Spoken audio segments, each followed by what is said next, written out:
কেউ আমাকে ভালোবাসছে না, কেউ আমাকে গুরুত্ব দিচ্ছে না, একটুও কি ভালোবাসা যায় না আমাকে?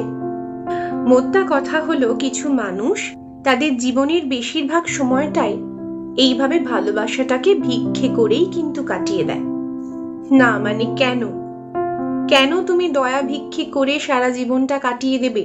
কি দরকার এরকম ভালোবাসার? একবার ভেবে দেখো তো, তুমি নিজেই নিজেকে কখনো ভালোবেসেছো কিনা? আগে নিজেকে নিজে ভালোবাসতে শেখো। হ্যাঁ, অবশ্যই যদি কেউ ভালোবাসার লোক না থাকে, নিজেই নিজেকে ভালোবাসতে হবে বইকি। এত ভালোবাসো নিজেকে যাতে অন্যের ভালোবাসার কোনো প্রয়োজনই তোমার না পড়ে।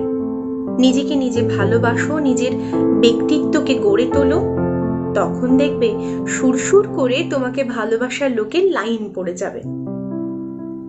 আর একটা কথা, ভিক্ষা করে কোনোদিন ভালোবাসাটা চাইতে যেও না, তাহলে সব থেকে বড় অপমানটা তুমি নিজেকেই করলে। নিজেকে যদি সম্মান করতে না জানো তুমি, তাহলে কোনো মানুষও তোমাকে সম্মান করবে না।